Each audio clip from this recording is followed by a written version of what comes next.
Okay, we've got 4 games of NBA playoffs. I'm super excited to get into this with you guys. My name is Shlomo Stark, My name is Levi Jacob. and this is the NBA Daily Recap in 15 minutes or less. Levy, this is my favorite weekend of the year. We got the 2 Friday night games in the play-in. We got the 4 Saturday night games of the first round, and we have the second 4 games of the first round on Sunday night. I'm so excited. I love NBA basketball. I love the playoffs. It's where legacies are made. It's where players are picked apart and judged both for good and for bad, and I love getting into it. I think no bigger legacy game than game of the day, Clippers Nuggets. A lot of legacies on the line there. Legacy of Jokic. Is he just like the greatest right now? And spoiler alert, maybe. Yes. Will James Harden choke in the playoffs? What's his legacy? Will Kawhi get hurt? What is Russell Westbrook? There's so many, like Jamal Murray. And now it's maybe Aaron Gordon. I don't know. Let's see. But what a game. We both watched it. It was in overtime.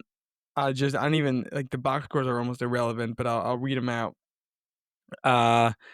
So Denver wins 112 to 110. Nikola Jokic had 29 points, 9 rebounds, 12 assists, 12-24 shooting, 50%, 4 of 6 from the line, missed 2 huge free throws in regulation. Aaron Gordon, 25 points, 8 of 14 was awesome late.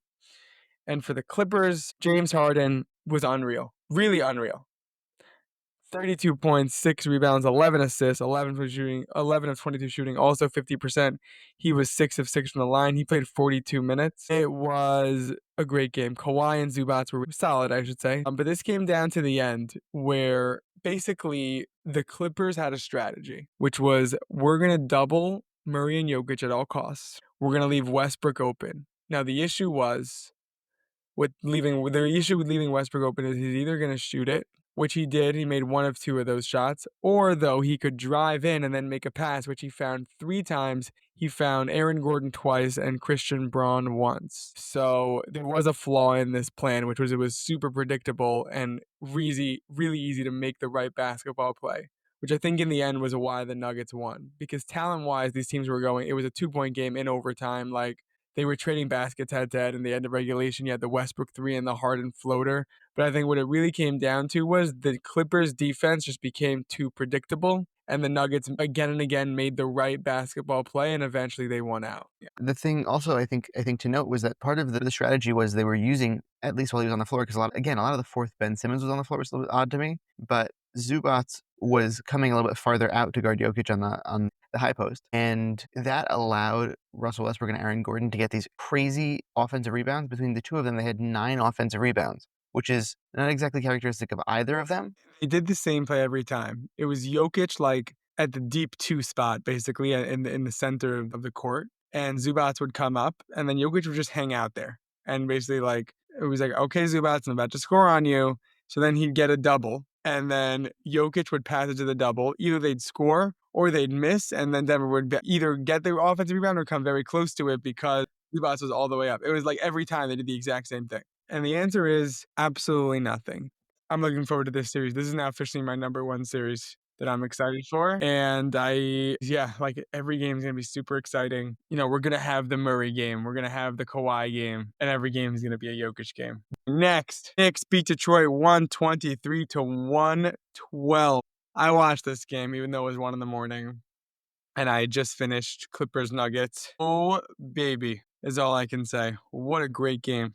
So the entire game, it was like Knicks, Detroit, Knicks, Detroit. Then it was Detroit for a little bit. And if you've been watching the Knicks all season, you'll know that they have anywhere between like a 2 and 16-minute stretch where they don't play defense. It's true.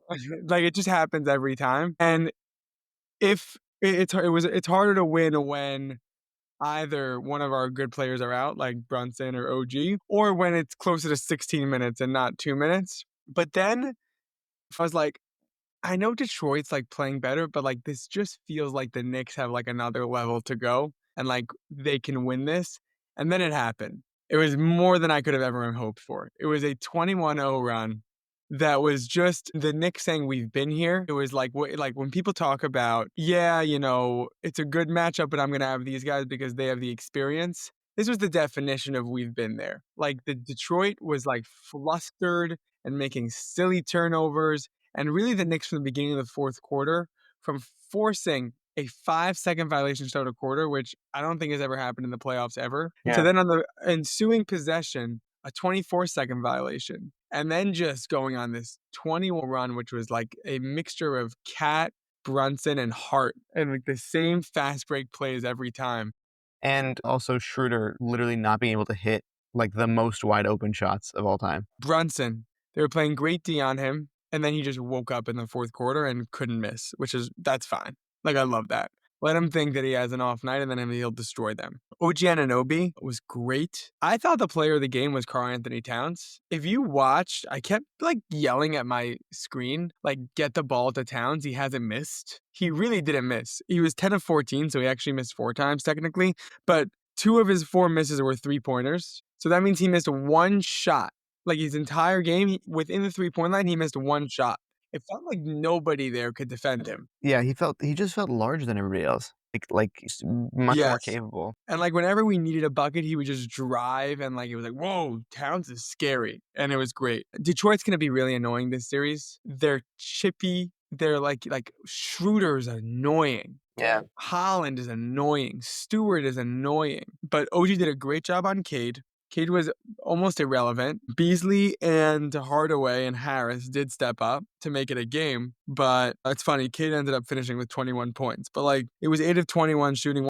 I'll just say I did not realize how annoying this team is going to be defensively. Like I thought they were more like I didn't really watch a lot of Pistons this year, full disclosure.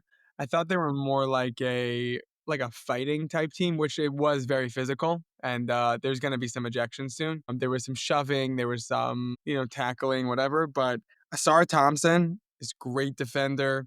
Isaiah Stewart is just like was all over Mitchell Robinson. What should we talk about the Mitchell Robinson, Karl Anthony Towns Twin Towers lineup, or it's too niche? No, they kept They referring to it kept also on it. the call. That wasn't the 5-0, but that was great.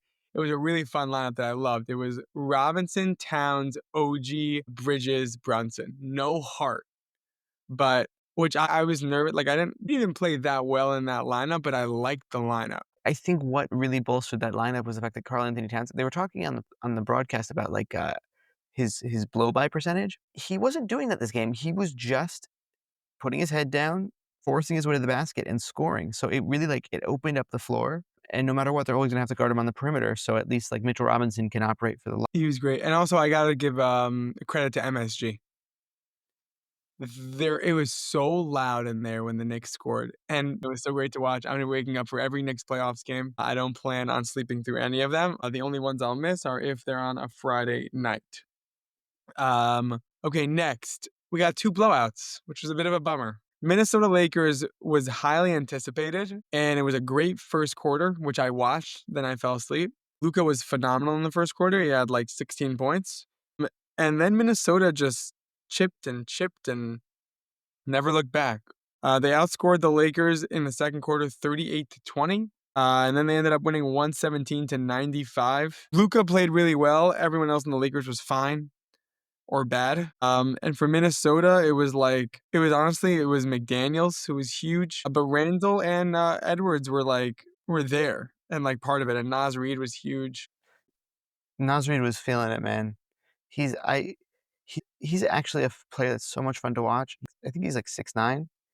He really handles it like a guard. He's all over the floor at all times. He's He had awesome. 6 threes. He was great. Also, Minnesota, I forgot about this. They're so good at the post-game press conference. Ant is so good at those. He was like, I want to thank McDaniels for carrying me. Like, he's so good. Like, oh, Edward, you carry McDaniels. He's a dog. He's a He's dog. so great.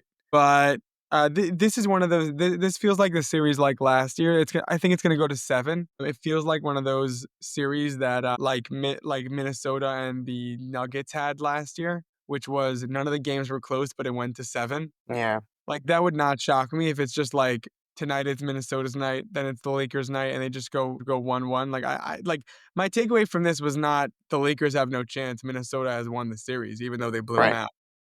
Right. I think the Lakers are gonna win the series. I greatly reduced in my mind their odds of winning the championship, though. I hear that. They have some flaws, yeah, definitely. And, like, they just didn't look you can't have full quarters where you just look out of sync like that. Mhm. You wanna talk about McDaniels a little? I feel like he deserves credit, and you're good at, like, the niche stuff like that. Listen, he's if you look at his stats through the second half of the season, he's greatly improved on every single area of the court. And, like, this is what they needed from him. This is what they really, really were hoping that he had because last playoffs, he had this, and he's gone back to it. He's been able to score. He's become a very, very formidable two-way player. And they just need Minnesota, in order to space the floor for Edwards, needs options. But the beauty of it is that also Edwards has learned to space the floor for himself. Like I was looking at some of the analysis that Edwards has basically become the second best shooter in the NBA that is not named Stephen Curry, essentially, which is crazy. Out of a player who did not shoot or not make many threes the season before this, and all that does is open the floor up for McDaniels on the offensive end, and not a really good defensive player, and especially against wings, like, he's a perfect, player to have out there with them. The Lakers can really, really kick it up a notch. They just have to find their rhythm. Like, before LeBron went out with Doncic, like, that team could have beat the Timberwolves team pretty easily. So they have to get back to that, tip-top offense. I agree, but we saw the recipe for it. Next and last game of the day, Indiana beats Milwaukee 117-98. This, on the other hand, was kind of I think I know how this series is gonna go, unless Dame changes things. That is, like, the one thing I would hope for Milwaukee. I would now officially say I don't see Milwaukee beating the Pacers in a series if Dame doesn't come back. Seems like he's coming back for game 2 or 3. I really hope it's 2 for their sake. Aside from Giannis, every single Buck should be embarrassed. Kyle Kuzma with the second worst playoff performance of all time. The Tony Snell, 0 points, 0 rebounds, 0 assists, and yeah, just 2 fouls. 0 for 2 from the line, 0 from 2 from 3, 0 from 5 from field goal. And you know what? The Pacers weren't that good. The Bucks didn't make shots. They didn't score. And the Pacers are not known for their defense. So I think that if Dame helps with scoring, this is a different thing because also shooting from, again, I'm not a basketball player. I don't know why I said again, just whatever. I'm not a basketball player, but shooting is contagious. Like, if you play pickup, your whole team's either missing or scoring. Like, that's a thing. It's not like, I don't know how that works because it doesn't actually make sense, but it's just true. Like, shooting is contagious. And when everyone on your team besides Giannis is missing, and Giannis doesn't take threes, so everyone's missing the threes, like, that's contagious. So if Dame provides some scoring, I think that they'll provide scoring for the other guys, which will allow some changes. Well, I think also, yeah, I was gonna say, no matter what, I just kind of feel like I think I just I'm still looking at the Kyle Kuzma trade, and I'm like, I really don't know what they were thinking. No matter Yeah, what, I don't know what they're we thinking. said it was very tough. And we want to do let's do predictions for tonight. Okay. Cleveland, Miami. Cleveland is favored by 12.5 points. I am going to give the hot take and say that Cleveland will win. Yeah, I think it's not an interesting take from us, Okay. fortunately. Golden State, Houston. Such a good game. I might wake up for the fourth quarter of that. I got Houston, game 1. You know what? I'm gonna zag. I'm gonna take Golden State. I think it's more fun if we disagree on this. Let's do that. I think Golden Great. State. I think their experience will show in the first game. Great. Um, Boston, Orlando. I think that's Boston. They're favored by 13.5. You agree? Yes. I also want to see how Jalen Green looks. I mean, Jaylen Brown. Yep. Jalen Green is a Okay. different I player. mean, Jalen Green, I hope also looks good in the Rockets game, but Jaylen Brown, Jalen Brown. yeah, I we'll want to see see. how Jalen Brown looks because of he got injections or whatever. Weird story that they Mhm. reported very close to the Yep. playoffs. And OKC is also favored by 13.5 over Memphis. Yeah, I'm going to predict an Oklahoma City win. that's not even gonna be close. Yeah.